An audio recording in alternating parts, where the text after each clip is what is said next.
Jangan lupa ya di-subscribe dan nyalakan lonceng notifikasinya.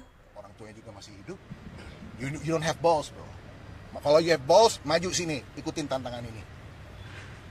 Lie detector challenge. Saya taruh nyawa saya. Berani taruh nyawa nggak? Nggak mungkin itu berlaku di Indonesia kan hukum itu. Karena nggak ada hukumnya. Tapi kalau polisi udah mengumumkan, oke, benar, Arya tidak melakukan ini, misalnya gitu, masih nggak percaya juga, ya udah lie detector kalau kalian masih nggak percaya. Supaya puas gitu loh.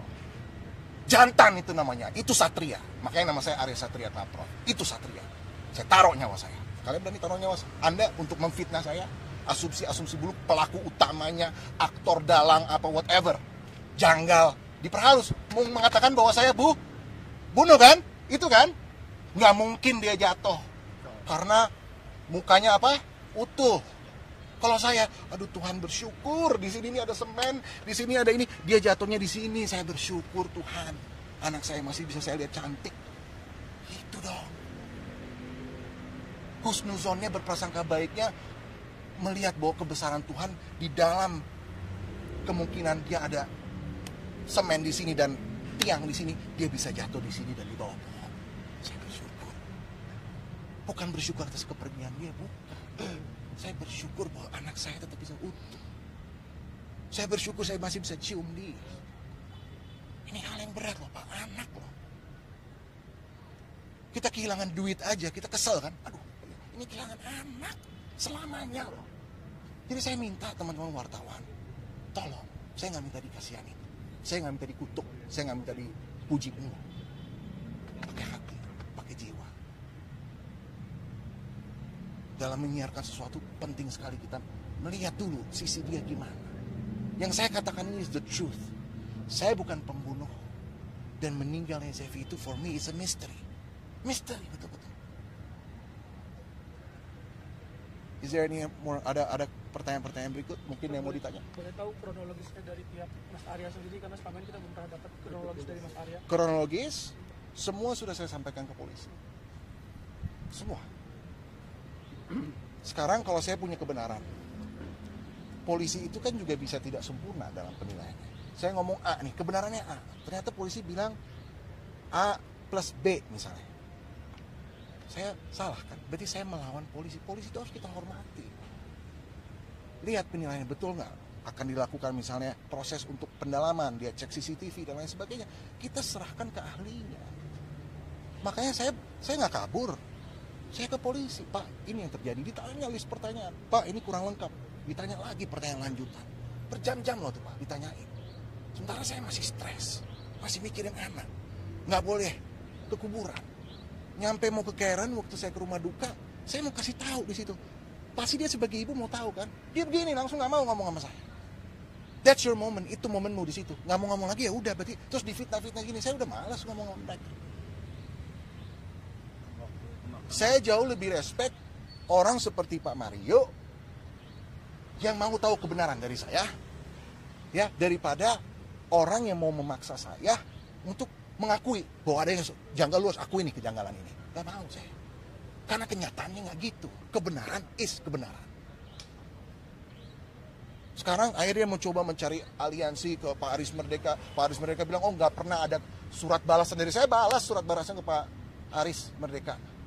Itu dia lengkapin, dia nggak bicara soal itu. Pak Aris salahnya cuma satu. Di awal saya marah sama dia. Kenapa saya marah? Karena dia nggak etik untuk melakukan press conference hanya dengan dengar dari satu sisi. Dia nggak dengar dulu bagian saya. Lu udah siarin aja. Etik nggak itu saya tanya? Nggak imbang. Dengar dulu bagiannya Karen. Ocehannya dia dengerin sampai dia puas. Dengerin ocehan saya sampai saya puas. Baru deh lu ngomong. Itu yang benar. Itu yang bijak. Betul. Itu yang bijak dong. Itu reasonnya. Jangan memanfaatkan meninggalnya anak saya ini untuk menutupi borok-borok kalian. Ingat itu ya. Jangan manfaatkan meninggalnya Zefania untuk menutupi borok kalian. Ini mau terungkap, saya lebih pangkat mau terungkap ini. Karena saya pegang kebenaran itu sendiri. Kalian hanya pegang asumsi. Boroknya banyak lah. Mario berani nggak kasih kasih pengamanan buat saya. Minta ke Kementerian Kominfo. Boleh nggak saya beberin nih? Saya ditantang kan?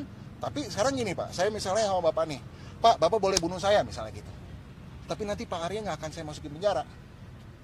Kita bikin kontrak, itu saya tusuk Bapak, saya tetap di penjara nggak? Tetap di penjara kan?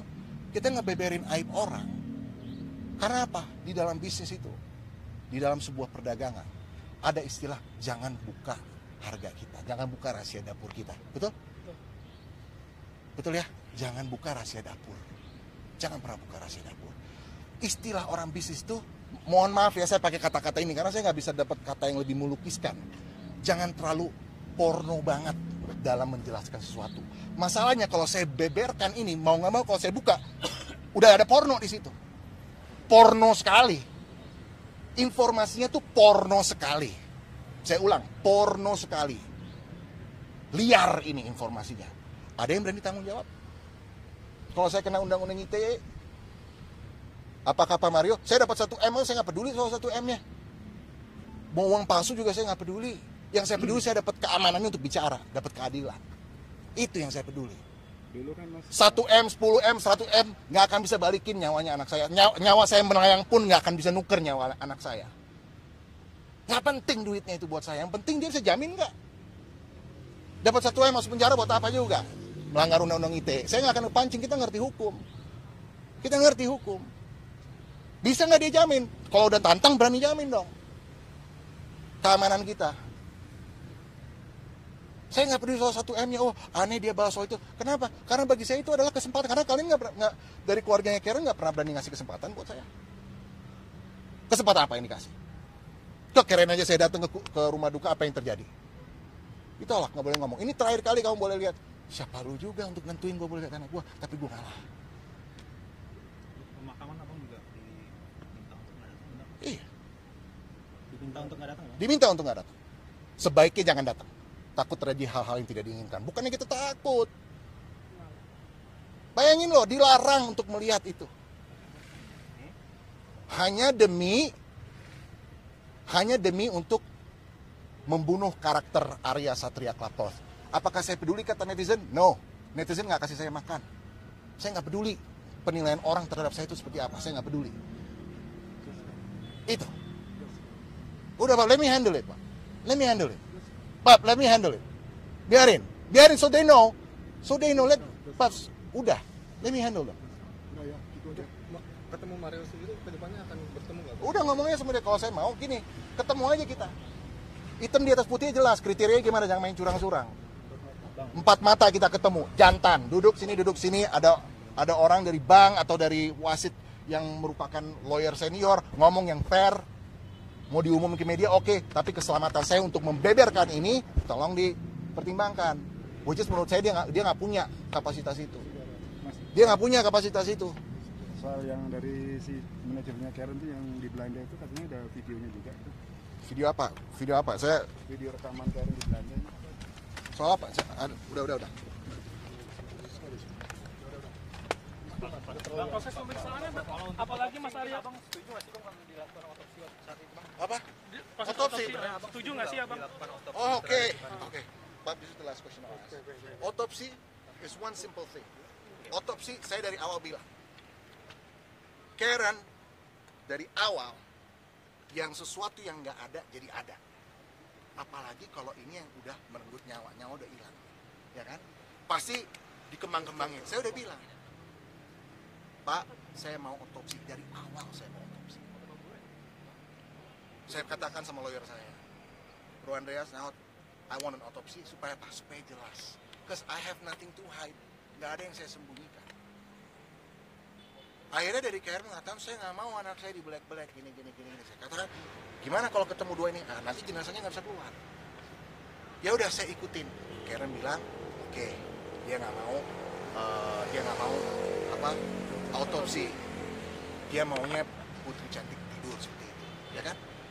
Nah, saya entah kenapa dia nggak ngomong sama saya gini loh, Ar, ini anak mau gue kubur dalam posisi nggak diotopsi.